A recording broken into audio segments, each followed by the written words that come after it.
Hey guys, Adam Fennig here with Fennig Equipment. You're tuned into the Talking Shed. Today's Thursday morning. It's been a busy week so far. We've got a long weekend coming up. But I want to do a walk around in the shop this morning. There's a lot going on. A lot happened this week. And so I want to do a walk around, show you guys what we got going on in the shop right now. So we've been building some Salford tools lately. This is a 4200 24 foot. So those take a little bit longer than the standard vertical tillage 1200 or 42s because they've got those huge blades, and there's a lot to the 4200, so it'll take a little while to get that one built. Before we get too far, I want to show you guys this little handy dandy tool. It's basically a floor jack but self-propelled. This thing is handy. We got this probably a couple months ago, and you just go forward or reverse with a thumb toggle, and you can just wheel it around here in the shop real easily and pick up pallets, load stuff.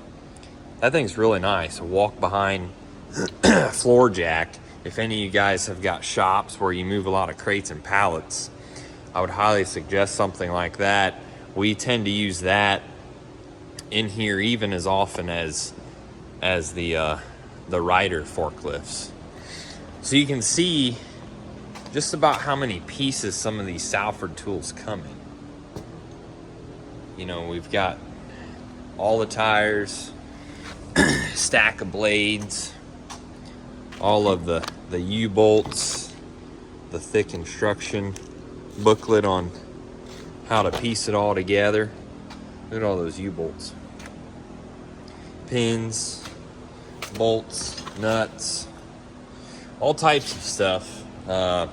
So it takes a while to get these things. There's the harrows and rolling baskets. It takes a while to get these things from the time they come off the truck until they're ready to run in the field. This project right here is going to be hitting the dirt as soon as it's finished. This is an inter-seater bar. It's going just over the state line in Indiana. We're using the Dawn Duo seed units on this one, and the customer wanted 2 row units per 30 inch, you know, so corn row is going to be here and here, and we've got them 11 inches apart. Pretty slick. Of course, we're going to feed it with the Valmar 6056 cover crop seeder. This one's ground driven, a nice tight 3-point bar. This one's a 30 footer. So it'll be real nice to hopefully tiptoe through the corn there and get some cover crop seeded, get good seed to soil contact, get that cover crop seeded in rows. So we've been working on this one for a little while.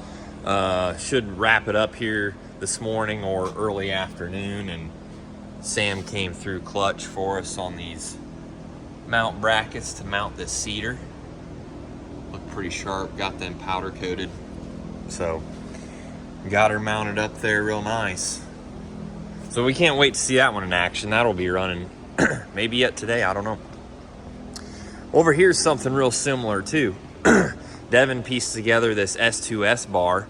Of course, we've done some videos on this bar talking about our S2S row units. It's something very similar to what we're doing over there with the Dawn Duo seeds. This one's powered with a smaller seeder just because it's a smaller unit, the 1655. Here's our down pressure regulating valve for the S2S units, and this one is going to be ran at our field day coming up here on July 13th. There's our stack of flat steel in different thicknesses, so we can just take it off of there, load it onto the plasma table, and we can punch out whatever it is that they have drawn. Here's a skeleton of a sheet. So that's handy to just be able to grab sheets of whatever thickness you want, put it on there, and it'll cut the pieces that you're after. So over here, Sam has been busy working on these Y-drop toolbars and making some serious progress. We've got all types of parts and pieces that he's welding up. All of these will then, of course, go to powder coat to be a finished product. And speaking of that, we've got a 60-footer right here that we're building. A guy called on kind of in the nick of time, and these just came back from powder coat. Look at those. That's pretty sweet. So we're going to piece these arms onto this chassis, and we're going to have a 60-footer running up in Fort Wayne, Indiana here very, very soon. So that's kind of what's going on today. We're going to wrap. That's priority number one. Then we're probably going to jump on this 4200. We want this built for the field day, so we'll get on that, and then get some more Y-drop toolbars kicked out, and who knows what else will come up next. So have a great day and a good weekend.